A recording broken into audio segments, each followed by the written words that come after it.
strike me down, I shall become more powerful than you could possibly imagine. Welcome, Splinterlands fans. It is Bulldog here, and we could be at a crossroads for Splinterlands with this latest DAO proposal as the DAO attempts to take on the botting problem in Splinterlands. So you guys know I absolutely have to dive into this, have to share my own opinions. So I'll do that, but first, we got a sponsored video here thanks to Alt. They have all sorts of great information about alternative investments. They have a free newsletter down below. Go click on that link. And when I say alternate investments, I'm not just talking about like altcoins or NFTs. It's not just blockchain investments, but off-chain investments as well, such as comic books, sports cars, music, all sorts of alternative investments. So go check them out via the free link down below. Help support the channel by supporting our sponsors. Now let's dive into this latest proposal here that seeks to ban bots from Splinterlands, or at least from the modern format. So the title, if we actually look at the title here, it says try to implement anti-bot measures in modern format. Some people don't think ban is the appropriate term. Terms don't necessarily matter. It is what it is. We're going to talk about it more in depth. The original proposal actually was sought to create a brand new league. So like we've got modern, we've got wild. We would have a new league that would not allow bots and would have a new reward pool. And Matt actually stepped up and he said, instead of creating an entirely new play mode, which would be a big project, what if we instead tried implementing anti-bot measures in a modern format only? So this was edited during the pre-vote phase, pre-proposal phase, and it has now reached, as we can see it on the website, it has now reached the official SPS vote phase, and this is what we are voting on, essentially creating anti-bot measures in modern format. So essentially banning bots from modern league. If we come down and look at some more of Matt's comments, he said that how do we do this, okay? Because he's talked before about how if we want to ban bots, the DAO needs to put together some detailed proposals about how this will happen, okay? So here Matt actually offered, the proposal was kind of vague to allow Splinterlands to do it however they wanted to. And Matt said that there are third-party services that can be used to prevent bots from being able to use APIs, and they are pretty good. So if this proposal passes, they would use one of those services to block bots. And Splinterlands would not spend a lot of time or a lot of resources developing ways to stop bots, policing it, that type of thing. He kind of used this as an initial trial. It says if the trial is successful and we continue this on an ongoing basis, he would make a proposal to ask the DAO to help cover those costs. But they'll tackle that once we find out if it even works at all. And he goes into some more thoughts on Discord. So I'm going to come over here to Discord, and he talks about it a little bit here, where he says they plan on using a service like Cloudflare and update the terms of service to say that's a violation to go around those protections. So they were already planning on using this as an option for tournaments. So when you create a tournament, you can actually ban bots from joining those tournaments. Okay, and that would just be an option that people could turn on or off. So they were already going to do this anyways. And that is something that is pretty big, because one of the arguments against bots and banning bots in Splinterlands forever has been that it takes a lot of resources to fight bots, and it's a never-ending battle where you're constantly chasing your tail trying to keep up with whatever the bots are doing to avoid detection. Okay, so Matt is saying that it wouldn't really take any more resources than what they're already spending right now.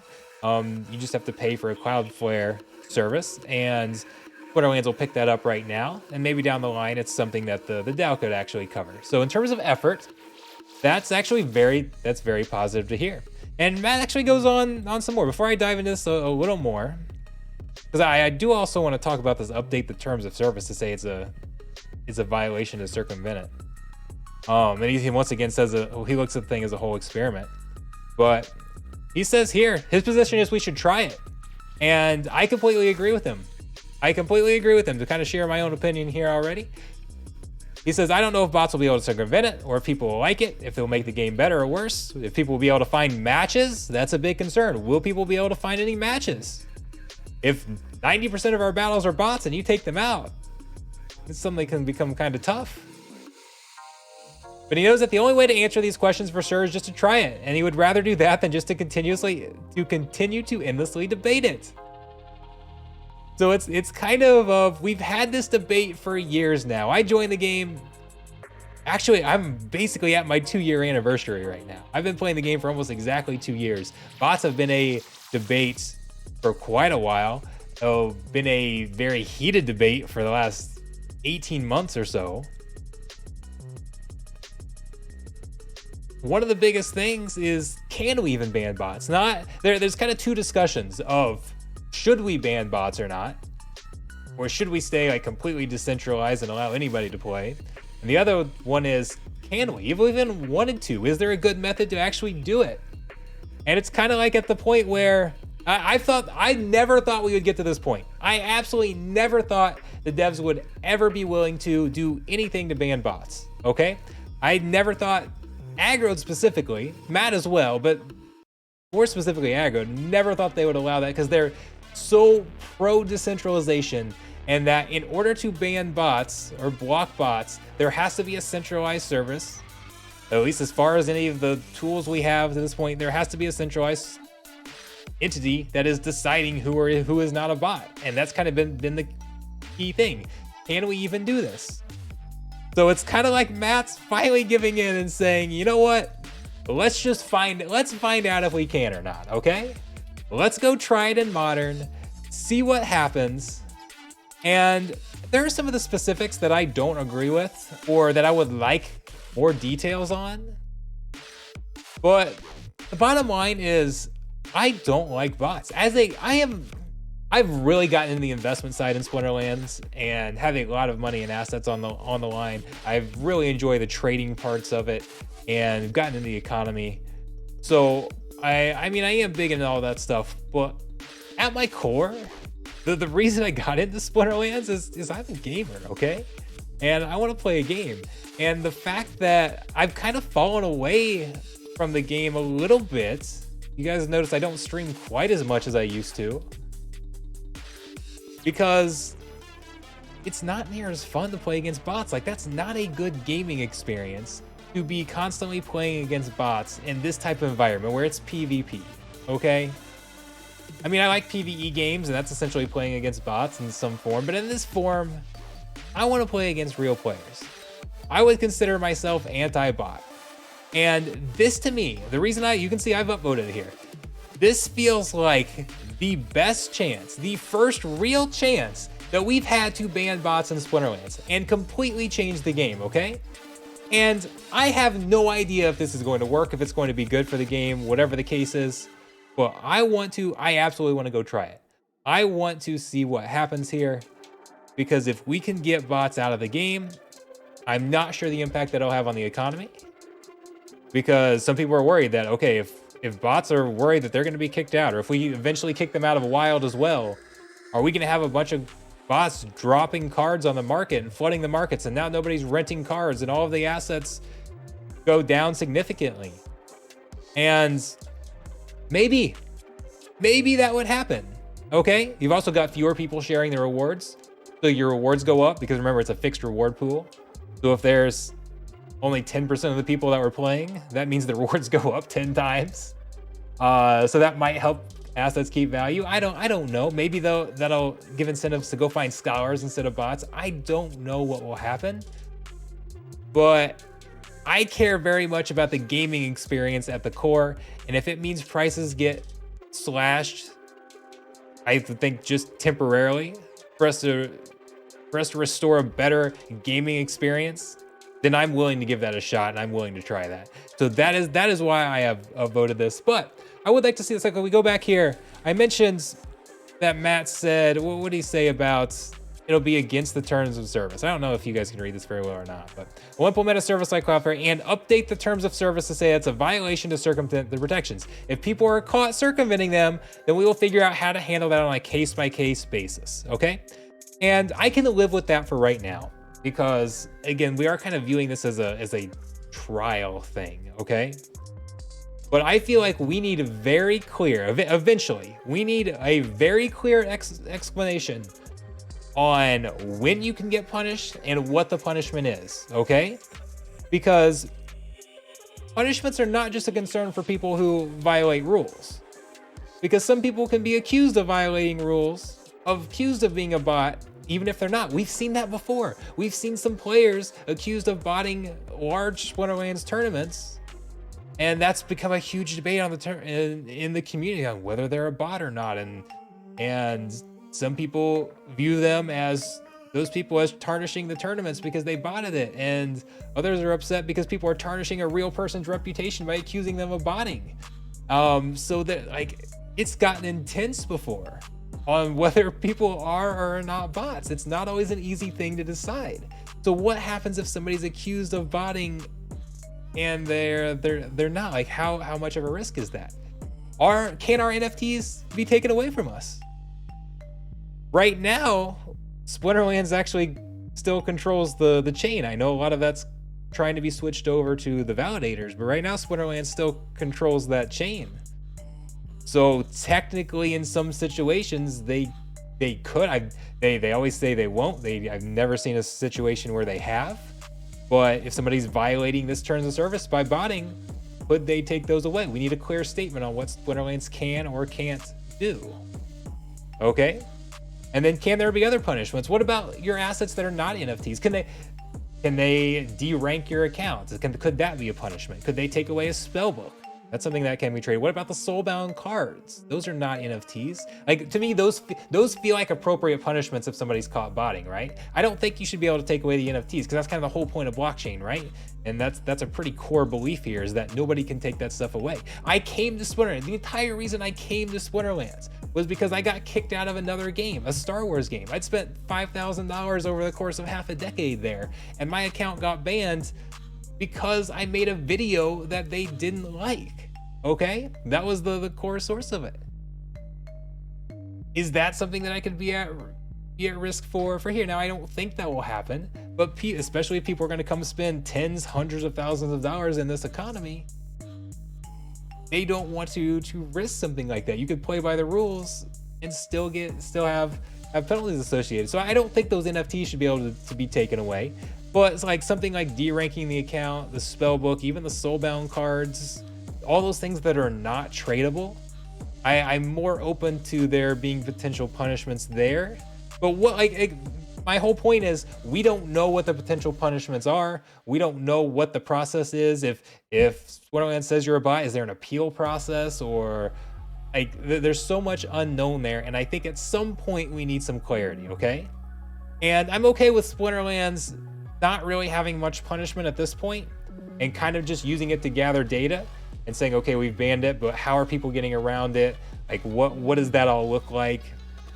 And then kind of coming out later and saying, okay, we're gonna start cracking down on this, or whatever the case is. Again, my entire point, hopefully you're getting my point, is that I just think we need a little bit of clarity there, but I'm still voting for it anyways because I want to head down this path, okay? And I believe Splinterlands will establish clarity there if it becomes that, okay, this is something that actually can work long term. We can implement anti-bot measures, but now we need to make sure there's some enforcement around this, or whatever the case is, okay?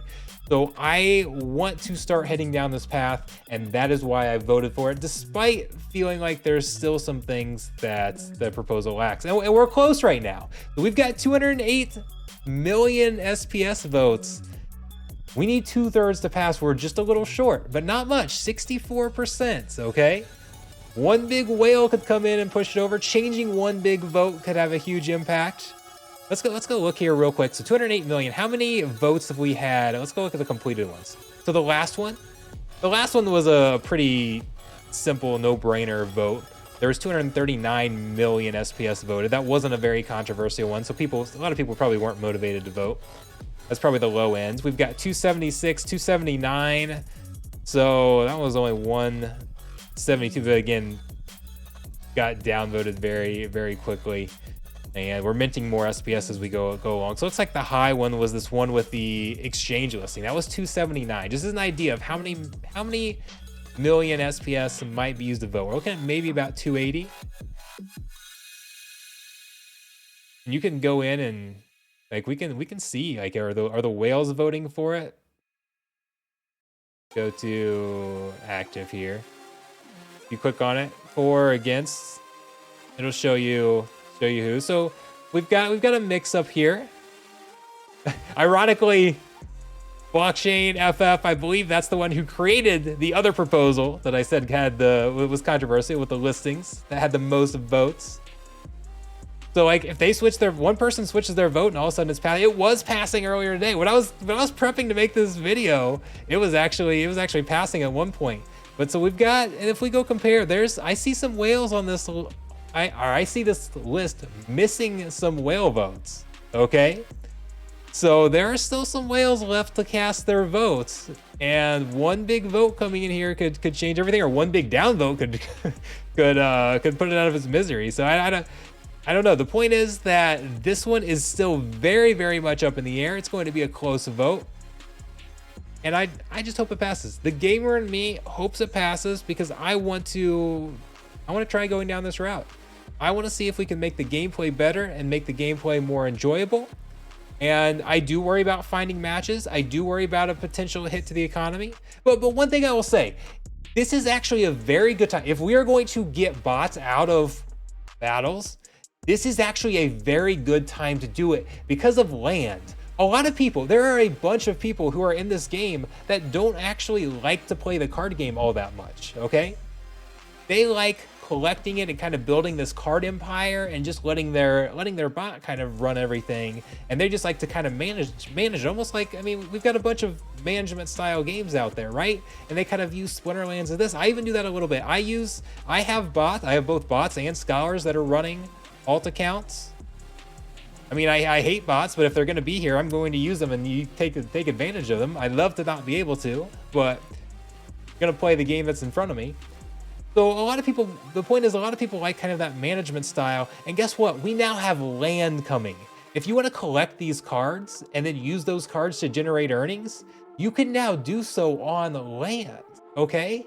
So maybe instead of people taking their cards out of the ranked battles or whatever the case, a lot of people already that are running some of these bots are already planning on taking these cards out and putting them to work on the land when land 1.5 gets here, which is in the next, 2 months or so? So land can kind of provide that passive management style card collecting atmosphere while allowing bots to leave ranked play.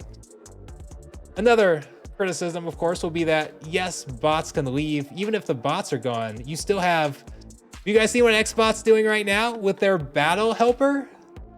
Now you can use Xbot with the battle helper, and it just shows you the team, okay? Or it shows you possible teams to play. And then you can decide if you want to play those or not. And a lot of people have been using those in tournaments or brawls. And it's still a player submitting a team. You can't, the game is not going to be able to check on the side to see if somebody's getting help from a bot that way. Okay? But at least you still have people actively engaging with it. There was a brawl report. I wish I'd pulled this up right now, but there was a brawl report where in tier 4, there was only, that's the top tiers right now because nobody's playing tier 5. There were only 3 guilds that were not using Battle Helper. By the way, Summoner's Tribe was one of them. We have banned any use of any of those types of things, and we are still kicking everybody's butt in brawls. Anyways, just had to throw that in there, that we were one of the guilds that have not been using it. But no, people are using those to assist them in battle, so you're still going to get some AI help. That's still going to be a big part of the game.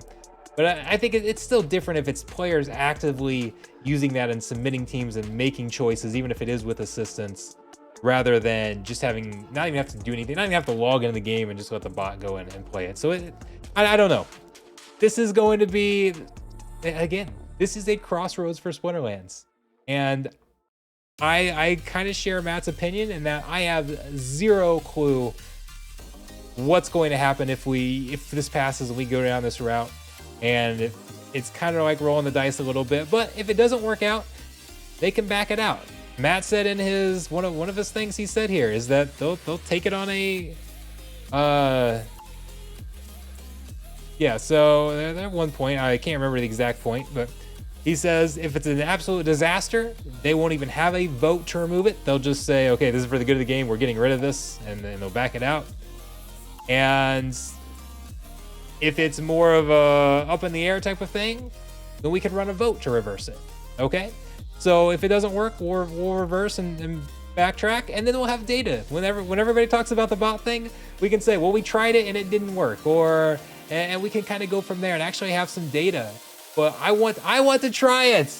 I know I've spent 20 minutes rambling on, but the point is, this is the first time I have ever thought that Splinterlands could potentially block bots from playing in battles.